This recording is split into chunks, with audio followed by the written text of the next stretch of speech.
Hi, everyone. Welcome to Radiant Living, Inspiring Humanity to Thrive. I'm your host, Marisa B. And today I have with me internationally known singer, songwriter, sound healer, intuitive singer of the soul, sacred song muse, and spiritual guide. It's been said her repertoire ranges from Anya to opera and everything in between. I'd like to welcome today Theda Phoenix. Theda, thank you so much for coming to see us today. Thank you for having me. So happy to be here. Theda, the first question I have, as a person who absolutely loves music, but is better off not singing, how did you get started in this? I mean, of course, it's a given talent from the cosmos, but how did you get started? Because you specifically do healing music. hmm Yeah. So I have a whole story, a whole journey with my music.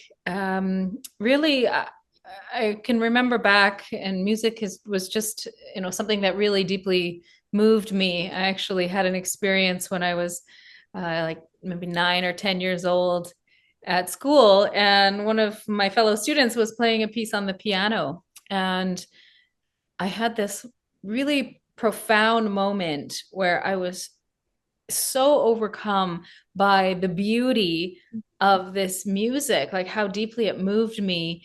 And it was almost like there was a recognition in my soul that this kind of beauty lived inside of me, that somehow I was able to create this kind of beauty through the language of music.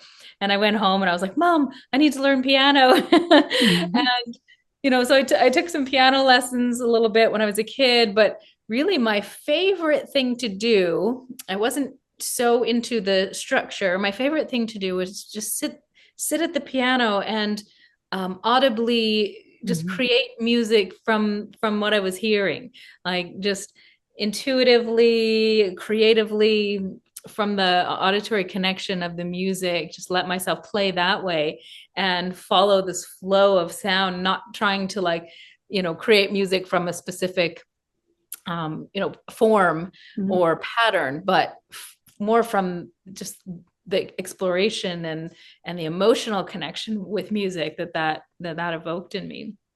And then that's led on to me becoming an intuitive singer.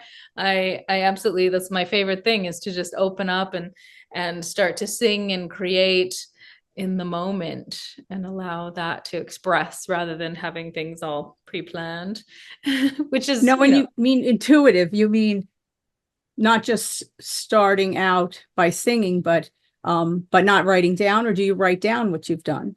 How do you, I mean, I know recording can be it actually can be recorded, but how do you actually get it down on paper? Do you do that?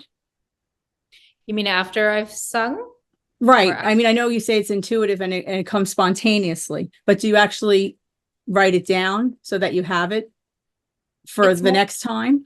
yeah, it depends. It's more recorded is definitely more of the way to capture the intuitive music, because then you're actually having the recording of the experience, of the expression as it's being created in the moment. Yeah. No, because I would think it would be difficult to stop and to try to write it down while you're in the middle of being spontaneous and it's intuitively flowing from you. I would think that it would be difficult to say, let me just write this down now. You Yeah, know, exactly. do With you do it the other way sometimes? Do you actually sit? Yeah, there's a whole range, like with creating music, and I have definitely I'm a songwriter as well as singing intuitively, and I can tell you a little bit more about what the Mhm. intuitive means. But I also have, yeah, been writing songs on guitar, and that's a little bit more. It's still an intuitive process. It can be, where I've sat down and I think, okay, I'm going to write a song, and I've allowed, with a lot of people who do creative, Mhm. poetry or songwriting or things like that, will know that there's almost as if these creations are wanting to be birthed, and then they come through us, and when we allow the Mhm. creative energy to come through, and so we can write a song, line by line. Like, I won't know necessarily what the song wants to be until Mhm. it starts to like reveal itself, and that's a slightly different process. I find the most rewarding creative connection for me with music and songwriting is when I'm just allowing it, and I'm not coming from the Mhm. mind necessarily trying to achieve a certain outcome. Like when I come to write a song and I go, okay, I'm empty, let's see what wants to emerge. And that is such a, there's curiosity, and it feels like this connection with a muse or that creative life force energy. And so it's not necessarily my mind trying to craft something, but you know, just getting inside of it and co-creating what feels Mhm. inspired and what comes through me and from my truth, and yeah, with that co-creative expression. Well, I absolutely understand. I think you've explained it perfectly because as a person who loves music, I can hear someone's music and I could say, that's beautiful. It's moved me. It's gotten inside of me. And I can see this person is talented and that music means something. But to create it myself, I couldn't do that. So even though I can appreciate it, I can understand and I can feel that music, that someone's birth, I couldn't do it myself. So I think that that's a wonderful way that you've explained it because it's almost like they are requesting to be birthed out of the musician, out of the singer, out of the songwriter. It's almost as if it's a special relationship with them to do that. And have you done other kinds of music besides healing music, or did you immediately go into healing music when you could? How long have you been doing the healing music? Yeah, so I have, like I said early on, this love with music, this experience of being deeply moved by music, which I think a lot of people probably have. Like music is there. That's why music is such a powerful part of Mm-hmm. experience, and that certain songs are with us on our life journey and pivotal moments of our lives, and they take our human experience and elate, you know, lift it up into um, another level of being able to connect with our experience, right? I really believe music connects us with our emotions in a deep way. Mm-hmm. And so, you know, as a teenager, I had like listened to a bunch of music and had, you know, my favorite cassette tapes and Mm-hmm. my favorite artists, my favorite albums, and would play those songs over and over. Um and it's like there's a feeling of I am being represented in this music. My heart is being expressed, right? And so Mm-hmm. I love songs and heartbreak songs. So I really believe that music itself is healing because it connects us with something, you know, a more wholeness Mm-hmm. experience of our humanness, right? And our hearts and our feelings and our emotions. So for me, when I was in my early 20s, I had an experience where I was just sort of getting into metaphysical. I actually had metaphysical parents, so I was already into metaphysical Mm-hmm. things. But I had an experience at one point where I was reading about the mind body connection and the power to heal uh, physical symptoms through addressing a non physical aspect of life that's in disharmony or out of alignment, Mm-hmm. right? Some other aspect of life that's not working. And then how people had actually healed their body through addressing that. It was actually a book, Women's Bodies, Women's Wisdom by Christiane Mm-hmm. Northrup. And she was Oh, talking, yes. yeah, and she was working with Carolyn Meese, who is a medical intuitive. Mm-hmm. And there was a moment I was reading this book this whole day, and there was a moment I went outside for a little walk and some air, and all of a sudden I had this feeling and this sense like this golden light kind of opened up through the trees as I was outside in nature, and this was like this light or this knowing that came into the top of my head and just went down into this the core of my being, and it was this feeling of knowing, and it was a feeling of I know my purpose is to facilitate Mm-hmm. healing. And I was like, I don't know, you know, what modality, Mm-hmm. but I just know that I'm here to facilitate healing and to help others to activate that innate healing ability inside. And so I started studying different holistic healing modalities, counseling, and nutrition, Reiki, Mhm. massage, all of these, energy work, all of these different healing modalities. And all the while throughout my life, I had this desire to sing, I had this longing Mhm. to sing. And when I was young, I sang in choirs, but I was actually very shy and self-conscious growing up. My parents divorced at a young age, and Mhm. I kind of like became really introverted, and sense I was always a very sensitive child Mhm. as well. And I so and I just lost my train of thought. But basically, oh yeah, so I had this desire to sing my whole life, but Mhm. I was, like I said, I was self-conscious. There's a sensitivity, right? And so I was learning songs and in choir a little bit, and I was singing, singing backup with a woman. I was exploring elements of music, but I always felt very self-conscious and very constrained. I didn't really Mhm. play an instrument, and and a few years, like just a little while later on my healing journey, I had been studying all of this. I had an experience, a transformational experience, where I was able to open up my voice and Mhm. the freedom to express the creative, spontaneous self expression. Whereas before this moment, I had to always know, I could get up and sing, but I had to know the words, and I would Mhm. literally be shaking in fear, Wow. on stage, like stage fright. Yes. Most people, most people have some, right? We Mhm. have fears. And I had an experience. I was so like blessed to have an experience that I was able to break through, realizing how I had been allowing fear to keep me Mhm. trapped in a sense. Like I was kind of dissociated from, I think, the fear that I had when I was young and my parents divorced Mhm. kind of got stuck, and then as I grew up, it was stuck. Mhm. And it was this kind of like this cage that I was in, where there was this Mhm. barrier, this dissociation level, because I wasn't letting myself feel the fear because I was dissociated from it, Mhm. keeping it in a little box. And so I would be up on stage singing, shaking in fear, but not even realizing how terrified I was. Mhm. And Oh, then, wow. yeah, right. This is the power of our psyche to kind of Yes. compartmentalize things when it's too overwhelming when we're young.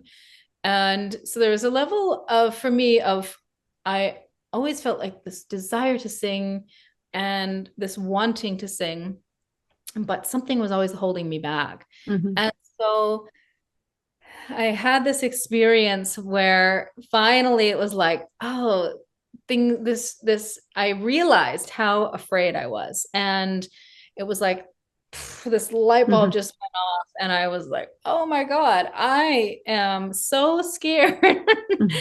and and and it was like, oh, I was able to just feel it. And prior to that point, when I would feel the fear or not aware that I was, it always would just be like a wall. Like Mhm. I have to stop. And then after I allowed myself, to feel the fear, I then realized that, oh, that's actually what I need to lean into. And Mhm. that's actually an indication of something being really important to my heart. And so moving into, like, it was like the singing just opened up from that point. The creative, spontaneous, the channel just Mhm. opened. I was able to sing uh, from my heart without having to be pre-rehearsed and prepared and all the words written or in front Mhm. of me or memorized like I had been doing before. This was also in my early 20s, Mhm. early mid 20s.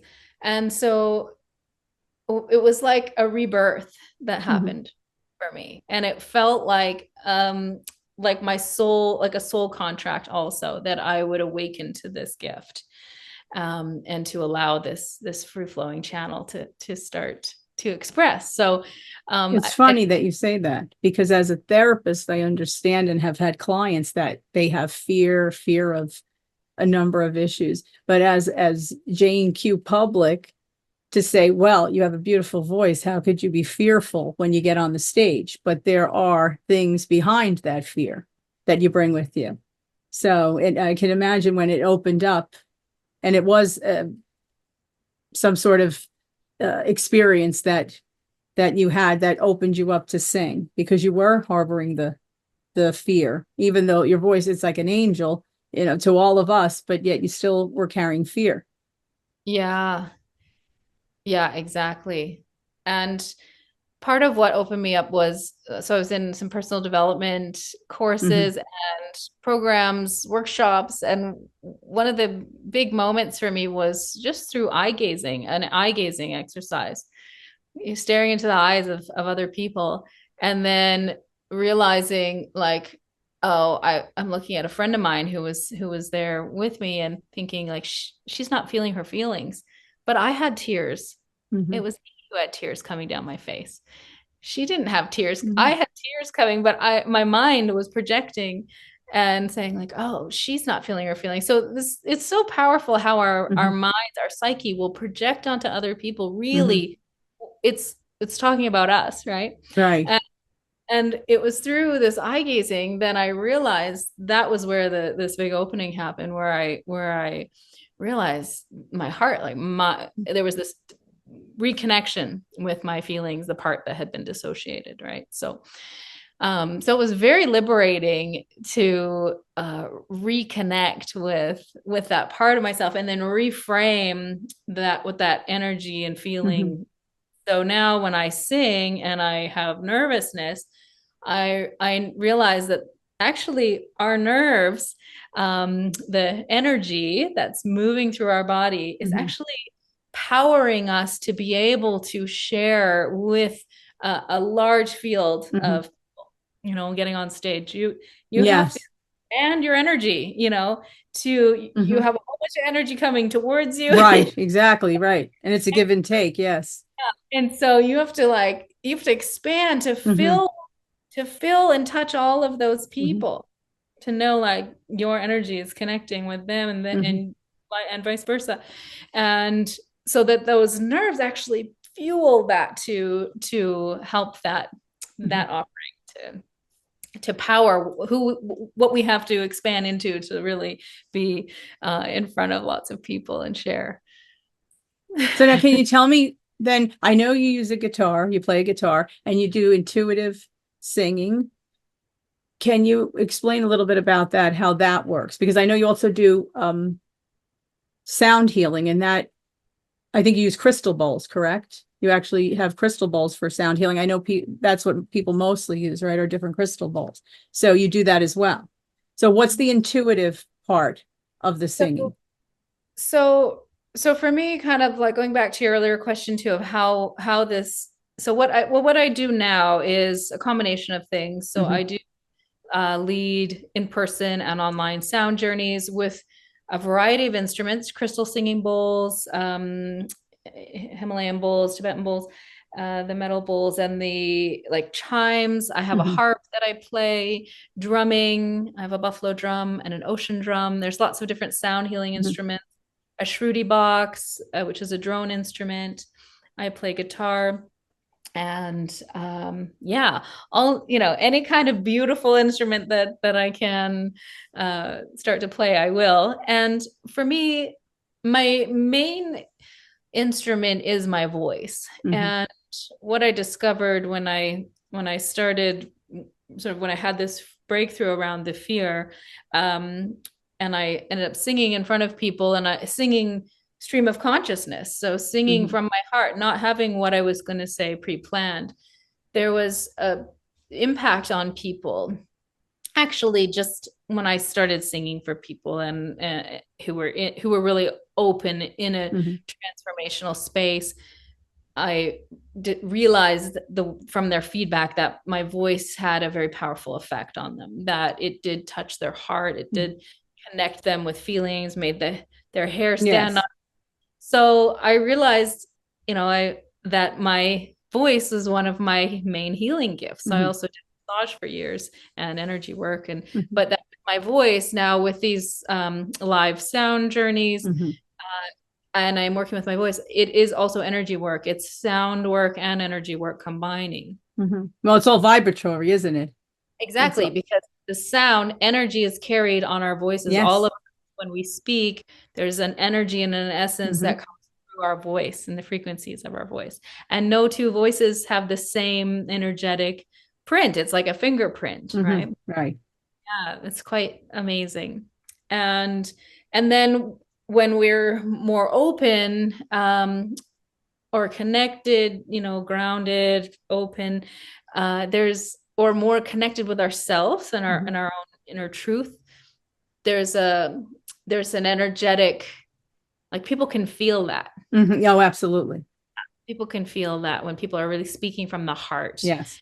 And I remember when I was first in a healing circle and I felt like everyone's speaking from the heart. And I was like, my mind kept wanting to try to think in advance, what I was going Mm. to share in the healing circle. And finally, I remember that moment. It was so painful, like feeling so constrained, right? I Hmm. was like, how do you speak from the heart? Because my mind was like trying to figure it out. And we can't figure it out Right. from, No. we really have to allow ourselves to drop in. What is my heart? What is my truth? What is my connected, truthful expression in this Hmm. moment?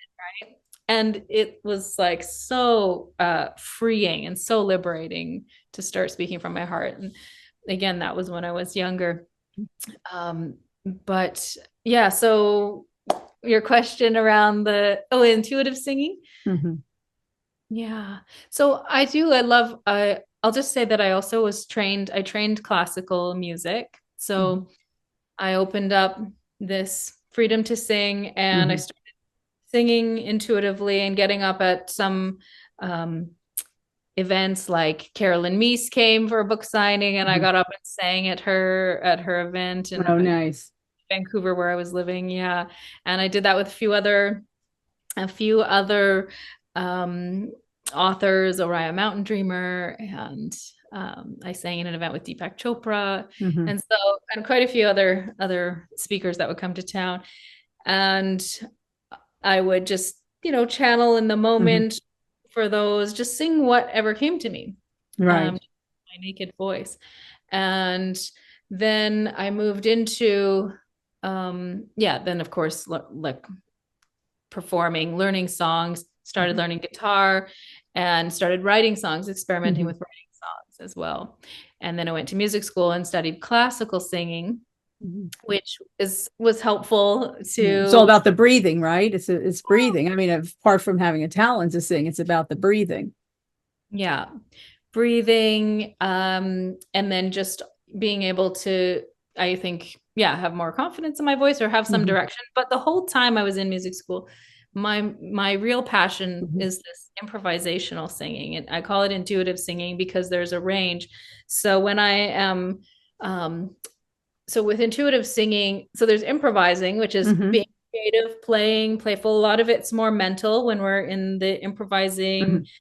um Maybe like there's in jazz music and there's certain styles of improvisation. And then there's just like playing around where Hmm. you're just creating. And then there's where you really let yourself connect with the music and you're improvising and freestyling and you're letting that stream of consciousness flow, like rappers, Hmm. doing spoken word Yes. style rapping.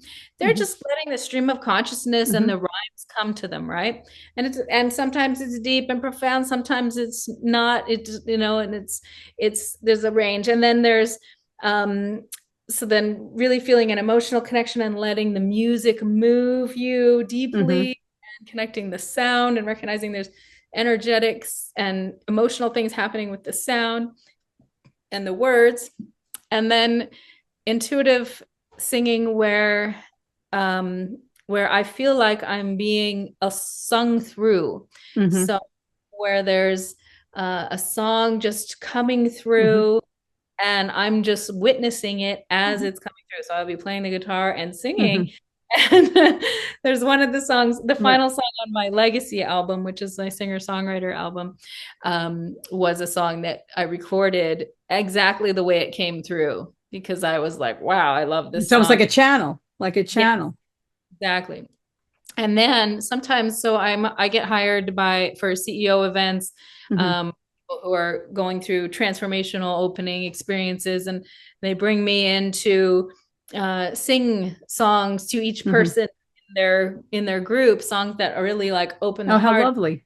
Yeah, and I don't necessarily know these people or know Hmm. much about them. Maybe just like maybe exchange a couple of words, Hmm. but letting my intuition guide me, and then a song comes through that is just for them, for it's like a reading, like a soul reading through Right. the song.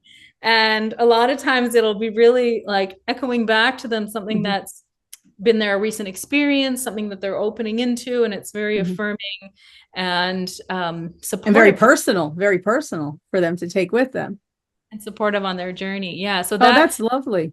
Yeah, so that's where the intuitive singing comes in to play for me, is when I'm picking up energy from people and then kind of Hmm. feeding it back in like a reading through a song, like a personal song. But you also do singing bowls. I mean, because really, theoretically, as a musician, you're really healing everybody always. That must Mhm. get exhausting at times, right? Because think about it. You really are healing every time that you sing, every time you play an instrument, every time you use the bowls, you're really healing everybody out there. So it's a lot of work that you're doing. Healing me too. It heals Mhm. me. It's like I don't consider myself a healer in that I'm doing anything specific to anyone, but it is a co-creation because they have to allow, like the receiver has to allow themselves to be touched in order to be healed, Mhm. right? So I'm not just like going like, oh, I'm healing you. It's really like, okay, I'm Mhm. creating a space or a field for an invitation for you to connect Mhm. with something deeper in yourself that will heal you, that Mhm. your own inner healer to activate, to come, to Mhm. awaken, to bring in the guidance and the knowing or the feelings or the release that you need to feel Mhm. more whole and more healed. I mean, I do understand that, but there are times that I find that I maybe relate, or maybe because it is vibrational, that whatever is vibrating towards me and whatever I'm vibrating out, because we are a dance of vibration back and forth with others, there are times where other people play instruments or do singing bowls, not because they're not good at it. They could be wonderful at it. Um, but to me, sometimes it feels almost mechanical to my person. So it doesn't always work with me. And I try to listen to many different people. I try to use it, well, either through, with meditation or some sort of downtime. But there are certain people that maybe resonate with me, or their music resonates with me, and certain ones that don't. Not because I find that they're bad. It just doesn't resonate with me. And I see it's a little bit more mechanical. So that's why I'm saying, and I've heard you numerous times in different types of venues. And of course, it's always beautiful. And so that resonates with me. And I'm assuming that it resonates with many people because you do this all the time. And how do Mhm. you work with the singing bowls? Because I've heard that it's absolutely beautiful. It's exquisite. I've heard the singing bowls many times. Of course, not in person, because with everything that we've all gone through on the planet, it's had to be via the internet at this point. But it's just been absolutely beautiful. Can you explain how you do that? Because you are out in the public also as well. I mean, I know, like we said, we had some downtime with what happened, but you are out in the public because you do go to venues. Yeah. Yeah. And I do online as well. But there's something about the power of entrainment, the power of frequency in the law of entrainment. So when we're with and resonance. So when we're in a Mhm. group field with other people, even it does work over online as well. But there's something really special about being being with a group of people who are all, people lay down, relax to Mhm. receive and to go on an inner journey and to let their nervous systems kind of rebalance.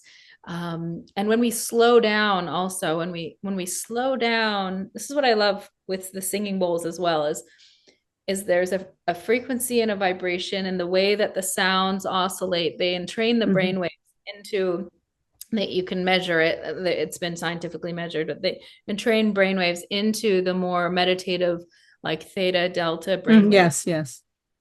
And um, and so they shift our brainwaves when we hear them, and then also being in the field with everyone else. It's like, so I play. So what is your question around the bowls? Oh, Like, is how does that work? You take the bowls with you because you're going out in public. Is I find that fascinating because it's as you said with resonating with other people because I've been to events where we get ourselves ready and whatever the situation is with the person who's going to play, there have been times where there were maybe some static with them. And so for some reason that sound, I think, carries into their playing. And sometimes it's actually disturbed me. yeah, And so yeah, I find it's it really is, it is really all about vibration. I mean, there's nothing else we could say. It really is. It's how it's vibrating towards you. yeah. And so this is a crystal singing bowl, Yes. and they're made with quartz silica crystal, and quartz is an amplifier. And Hmm. so it's really important when playing them to be in the right intention, to have a positive intention.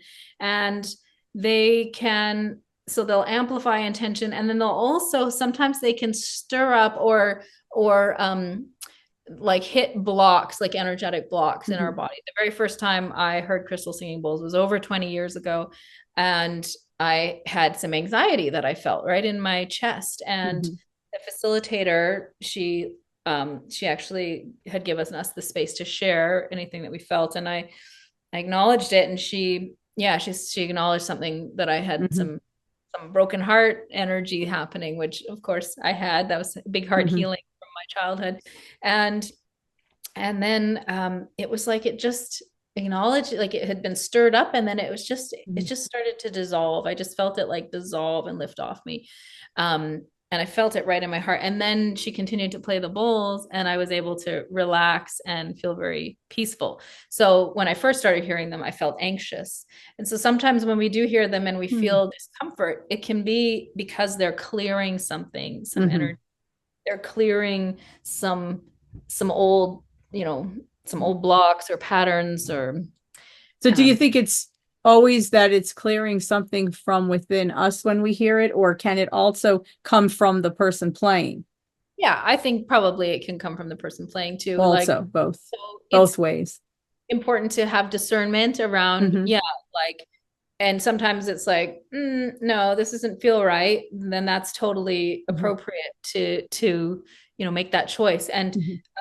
and to even remove yourself from the space. So like when people, I do encourage people to try to like, breathe through what's coming Hmm. up and actually just like let themselves feel it, because so it can bring up things that are uncomfortable to feel sometimes. Same with, I teach intuitive singing, and intuitive singing Hmm. is about connecting with what's present inside of us. And sometimes that can be things that maybe we haven't been giving ourselves space to feel, and or running from feeling. So if we're able to stay with this, sometimes we can, allow ourselves to just to let go, Hmm. and to, once we like release, it's like, oh, Hmm. maybe tears come. Sometimes people have emotional releases that could be quite Yes. powerful, before, like after, during, or after the sound journeys.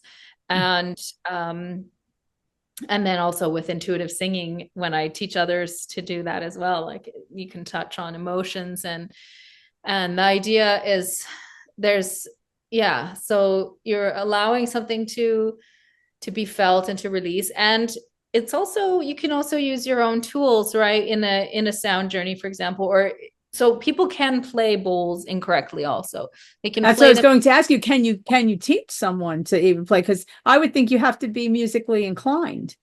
No, that's what's so great about crystal singing bowls. Oh, So really? helps to be musically inclined, but I do teach people how to play crystal singing bowls as well. I teach crystal singing bowl workshops. Hmm. And But you said that they can be doing it the wrong way. So it's a technical issue that yes, they could be doing it the wrong way.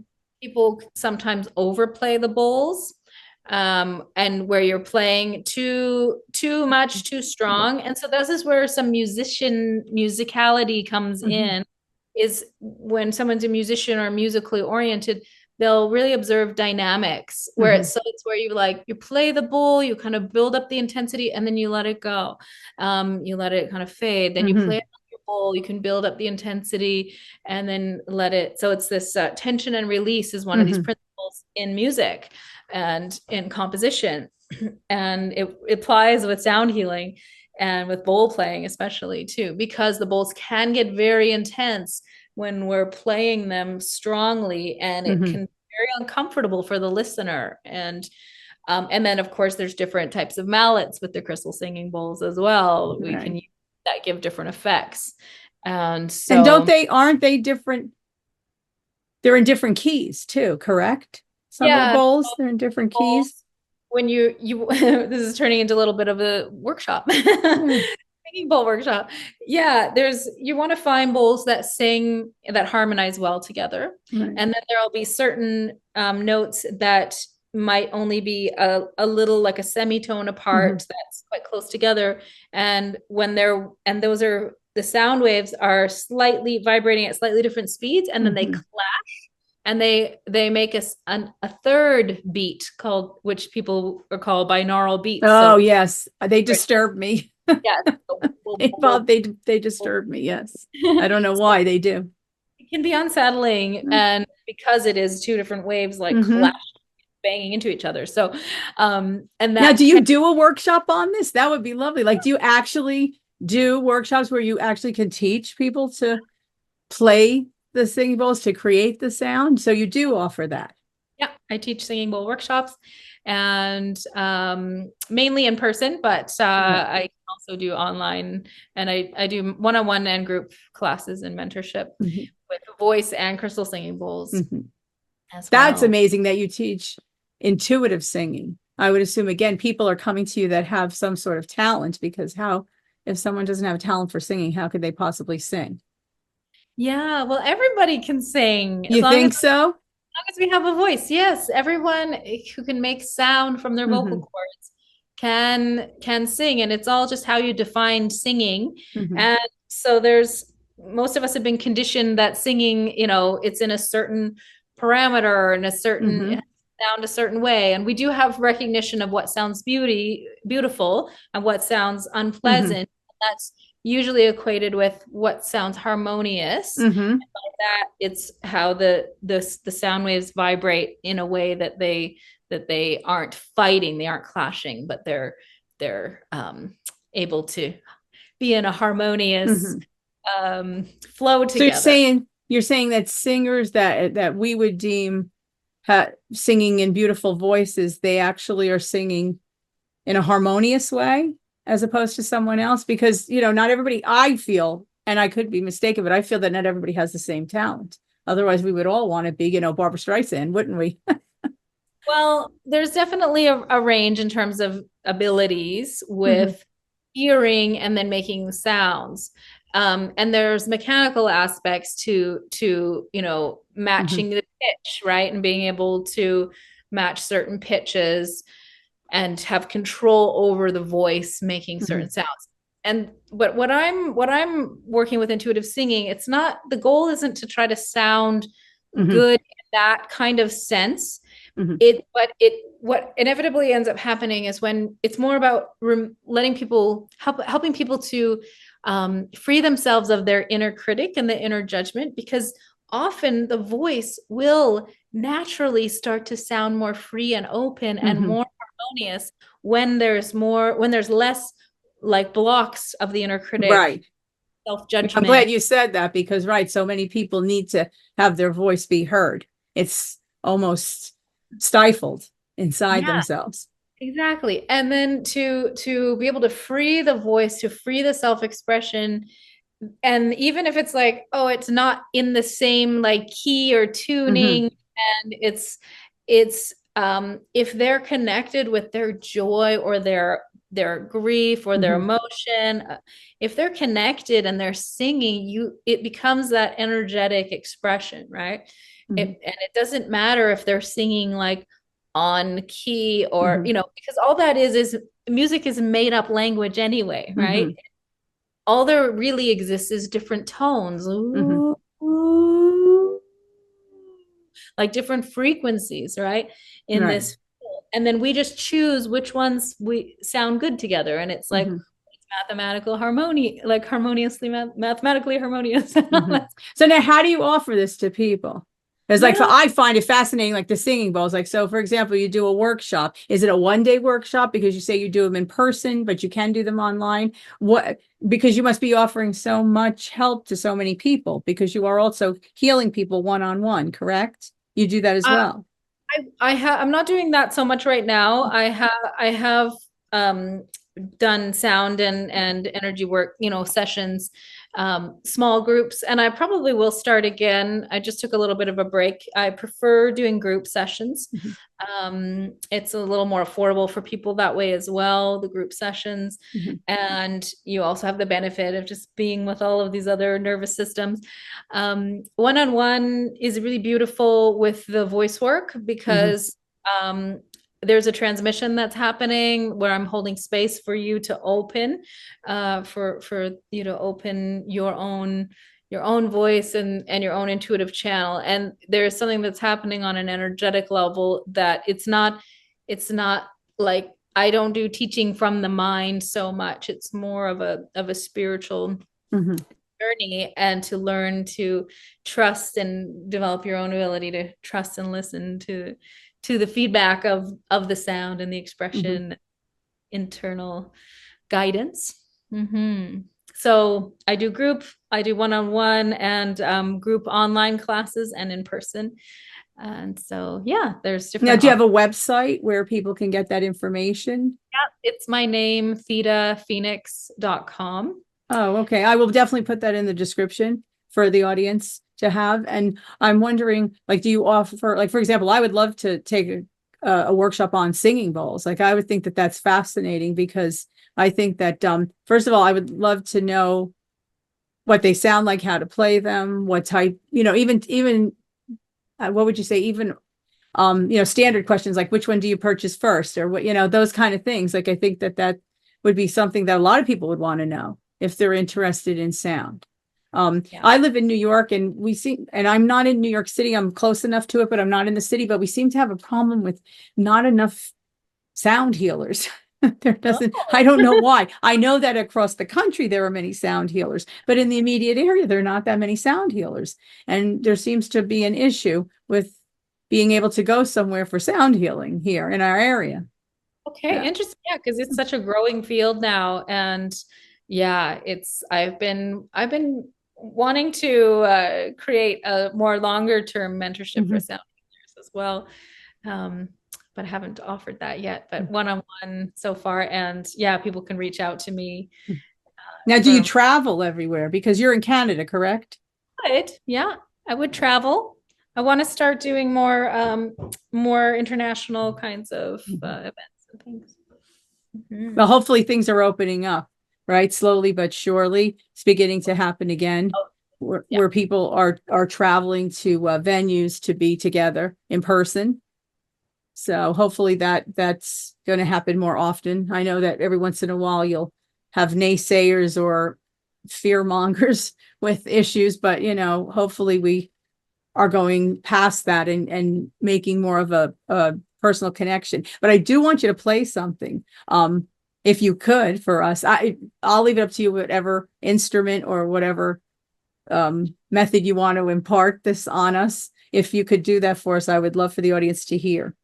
Yeah, I was thinking of the guitar. You've been asking a lot of questions about the crystal singing bowls, Mm. though.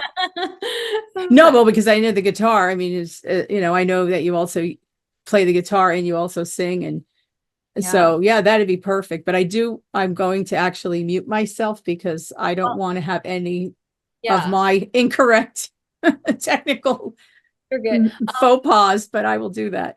I'm thinking, well, I also wanted to say that I'm a recording artist, that I have, yeah, albums on Spotify and all the streaming sites. Yes. And I'm And going to list that too, because I actually have listened to your newer one on Spotify. So yes, I know. And I will put that all in the description. I have a couple crystal singing bowl albums with vocals that are designed for deep Mhm. relaxation. People use them for falling asleep or for Mhm.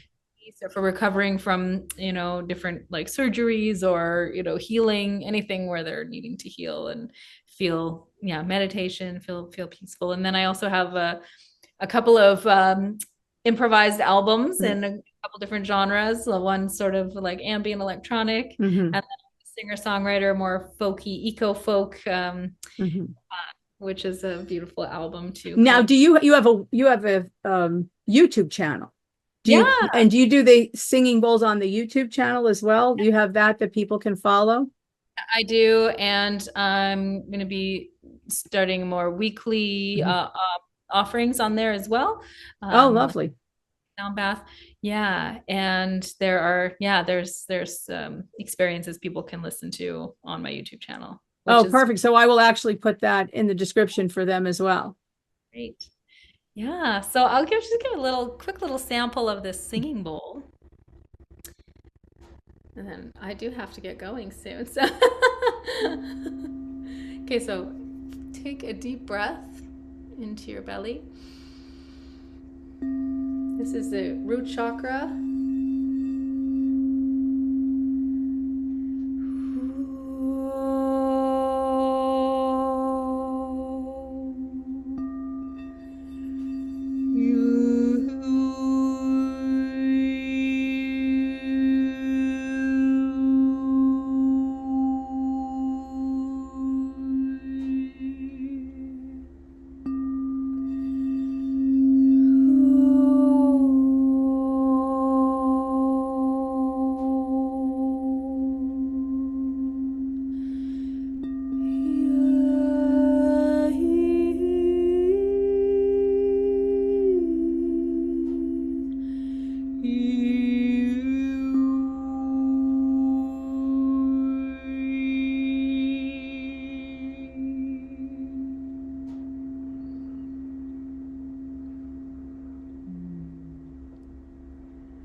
So that was only a moment. That was lovely. Thank you. Probably feel a shift in your energy. It's like so instant. They're so powerful, the crystal singing bowls. All right, I'm going to just share a quick little intuitive song.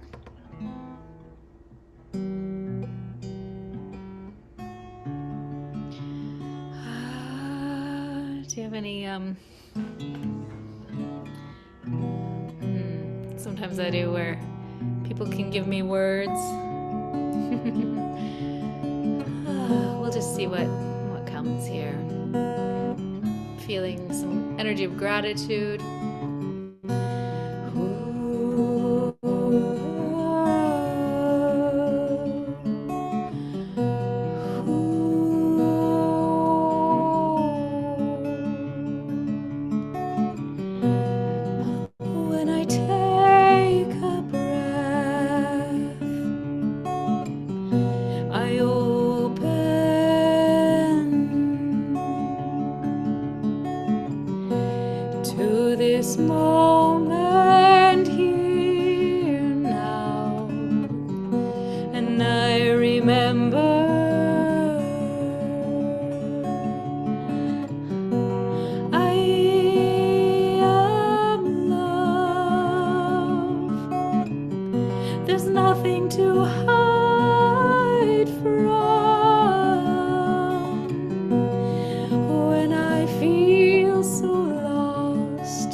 I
That was lovely. It was Thank- lovely, Theda. I want to thank you so much for coming on today, taking the time to speak to the audience and to give us so much wonderful information. My gosh, we could talk about this for many years to come, right? There's so much to learn.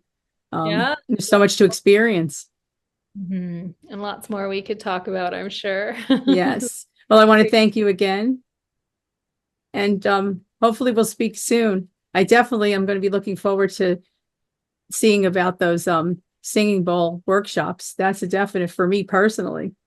Yeah, it's so fun to be able to share this with other people, and just the singing bowls bring so much. Just I don't know, they really open the heart and Mhm. they help people feel connected. I think to the beauty that and spirituality Mhm. that the bowls inspire. Well, thank you. And I will speak to you soon. Thank you. Thank you so much, Marissa. See you You're quite later. welcome.